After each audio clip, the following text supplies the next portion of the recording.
सन्मानाचा एक लाल रंग, बलिदानाचा एक लाल रंग, आक्रोशाचा, आणि आज याच लाल रंगाची चुनरी सगळ्यात सन्माननीय नेत्यांना आदरणीय संध्याताईंनी जणू काही वचनबद्ध केलंय की इथून नारी न्याय आंदोलनाच्या माध्यमातून महिला काँग्रेस आणि महिला काँग्रेस बरोबरच आमची संपूर्ण काँग्रेस ही महिलांच्या पाठीशी उभी राहील। बेटियों को माँ बाप मेहनत करके पढ़ा लिखा रहे, डॉक्टर, इंजीनियर, लॉयर, वकील, खिलाड़ी बना रहे हैं, पर तुमसे हमारी बेटियां बचाई नहीं जा रही हैं। पढ़ा रहे हैं पर तुमसे बचाई नहीं जा रही। आज देश की राष्ट्रपति महामहिम द्रौपदी मुर्मू जी कहती है कि मैं चिंतित हूँ, मुझे डर लगता है। अगर जिस देश की राष्ट्रपति भयभीत हो, डरी हुई हो, उस देश की महिलाओं का क्या होगा? राष्ट्रपति जी, द्रौपदी मुर्मू जी, डरिए मत, अपनी और हमारी चिंता को खत्म करिए, चुप मत बैठिए, दिल्ली की उस सर्वोच्च पद पर आवाज उठाइए और न्याय दिलाइए हमारी साथी आबादी को। 29 जुलाई को आज से ठीक 1 महीना पहले भारत की राजधानी दिल्ली के जंतर मंतर पर मेरी इन्हीं कुछ महाराष्ट्र की बहनों ने आकर आंदोलन किया।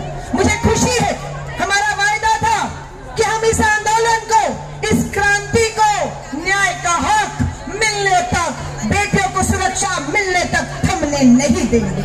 खुशी है कि 29 जुलाई को दिल्ली था तो 29 अगस्त को महाराष्ट्र का नागपुर है और पूरे देश में हमारी बहनें अब बाहर निकल चुकी हैं। अब बहुत हो चुका है। अब हम किसी की मोहताज नहीं है। कोई हमारी रक्षा करने आएगा, हम इस इंतजार में नहीं बैठेंगे इंतजार में। हमें खुद को सशक्त करना होगा, हमें हमारी बेटियों को ताकत देनी होगी। प्रधानमंत्री जी, आप कहते हैं सजाएं मिलेंगी, आपने 10 साल अपराधियों को बचाने का महापाप किया है। कौन है ब्रजभूषण शरण? आप ही का तो सांसद था ना, ब्रजभूषण शरण। हमारी बेटी विनेश फोगाट, साक्षी मलिक ओलंपिक में, पेरिस ओलंपिक में पदक जीतती है भारत के लिए और हमारा सीना गर्व से चौड़ा होता है। लेकिन उस साक्षी मलिक, विनेश फोगाट, भारत की बेटियों के साथ उनके गिरेबान में हाथ डालने का अपराध आपके सांसद ब्रजभूषण शरण ने किया। आप चुप रहे। बेटियां दिल्ली की दहलीज पर गई FIR कराने। गृह मंत्री अमित शाह जी, आपने दिल्ली पुलिस पे इतना दबाव बनाया, हमारी बेटियों की FIR नहीं हुई। बेटियां गई सुप्रीम कोर्ट और तब भाजपा के सांसद ब्रजभूषण शरण के खिलाफ FIR होती है। धन्यवाद करते हैं सर्वोच्च अदालतों का, लेकिन FIR होती है। 1 साल में दिल्ली पुलिस हिम्मत नहीं दिखा पा रही भाजपा के उस सांसद को बुलाकर कुछ पूछताछ करे। राष्ट्रपति जी, ये दोनों बेटियां अपने गले में जो पदक जीते थे आपको लौटाने आई थी राष्ट्रपति भवन में कि ये पदक नहीं चाहिए। हमारी सम्मान, हमारे गिरेबान में हाथ डाला गया है। राष्ट्रपति जी, आपसे उम्मीद की गई थी हमारी दोनों बेटियों को आप राष्ट्रपति भवन बुलाती, बेटियों को गले लगती, उनके पदक जो वो लौटाने आई थी, गंगा जी में बहाने आई थी, उन्हें आप गले में डालते और बेटियों को भरोसा दिलाना चाहिए था नहीं राष्ट्रपति जी को कि न्याय होगा। आप चूक गए। आज ये लड़ाई किसी एक राज्य की नहीं है, आज ये लड़ाई मात्र दिल्ली नागपुर की नहीं। ये लड़ाई किसकी है? ये लड़ाई किसकी है? 70 करोड़ की आधी आबादी आपकी और मेरी है, हम सबकी है ये लड़ाई।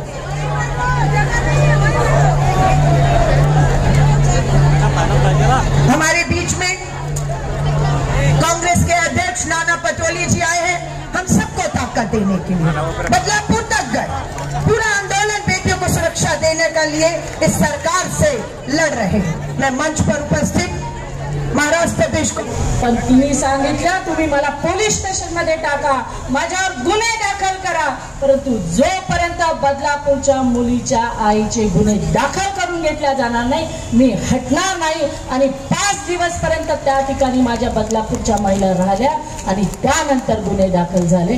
असंच ते म्हणतात ना, नारी प्रीत में राधा बने, नारी प्रीत में राधा बने, गृहस्थी में जान की, गृहस्थी में जान की, काली बन के शीश काटे, काली बन के शीश काटे, जब बात हो सन्मान की, जब बात हो सन्मान की।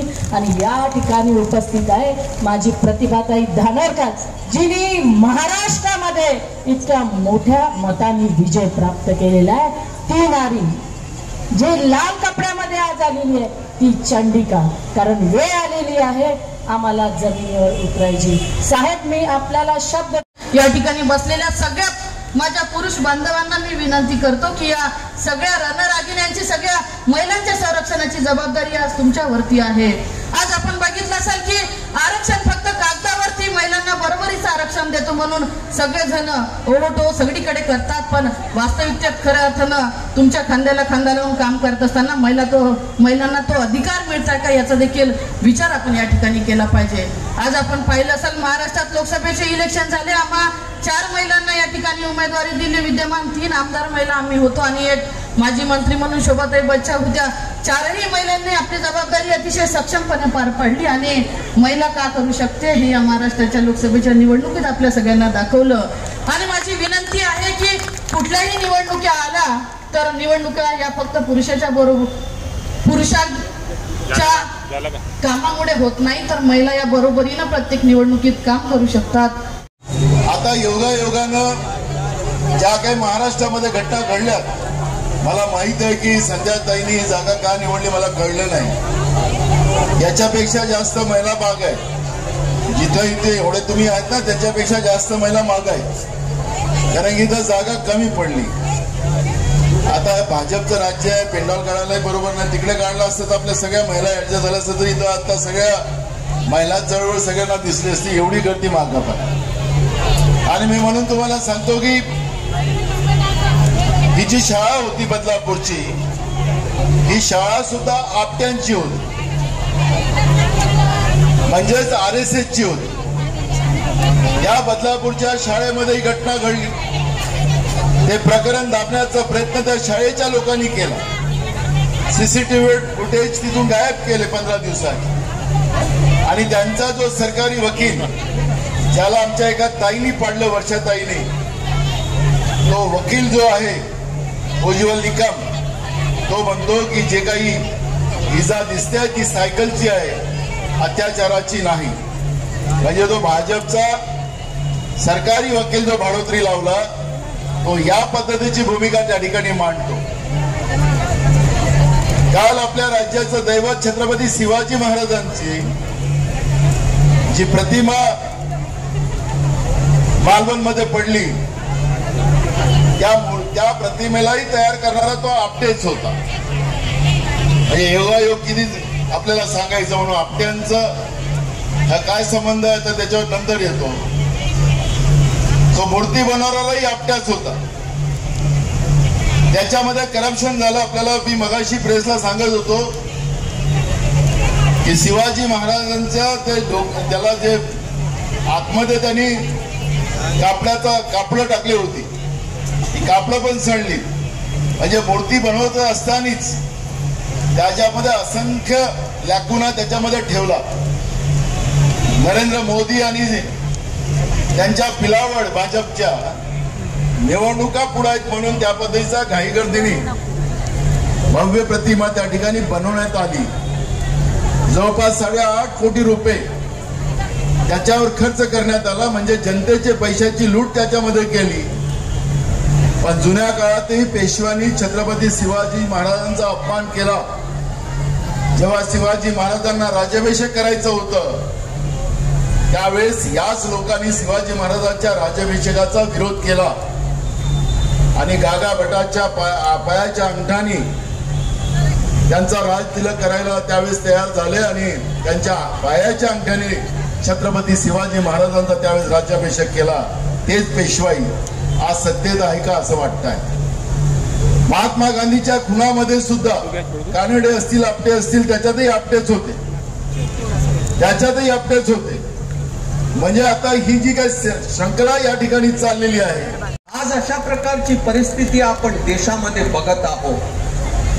या मागील काळामध्ये बदनापूर असेल, कलकत्ता असेल, उत्तर प्रदेश असेल, बिहार असेल, मध्य प्रदेश, राजस्थान, दिल्ली किंवा अन्य दुसऱ्या राज्यांमध्ये महिलांवरती जशा प्रकारे अत्याचार होतात आहे, असं वाटत आहे कि एक आग लगी है सारे हिंदुस्तान में और महिलाओं के ऊपर इस तरह से जो जुल्म हो रहा है, जो अत्याचार हो रहे हैं, मैं समझता हूं कि ये भारत का बड़ा दुर्भाग्य है कि इस तरह के माहौल से हम गुजर रहे हैं. एकेका महिलावरती, एकेका मुलीवरती, एकेका मातेवरती जेव्हा बलात्कार होतो तर त्या फक्त एका माता भगिनीची इज्जत लुटल्या जात नाही, तर या देशाची कणाकणामध्ये इज्जत लुटल्या जात आहे.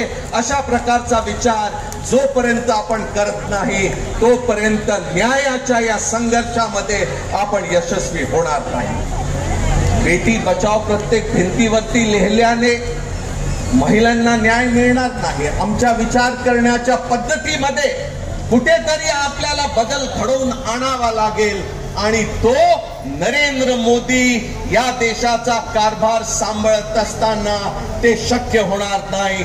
कारण की नरेंद्र मोदी यांचा जन्म हा राष्ट्रीय स्वयंसेवक संघेमध्ये झाला आहे.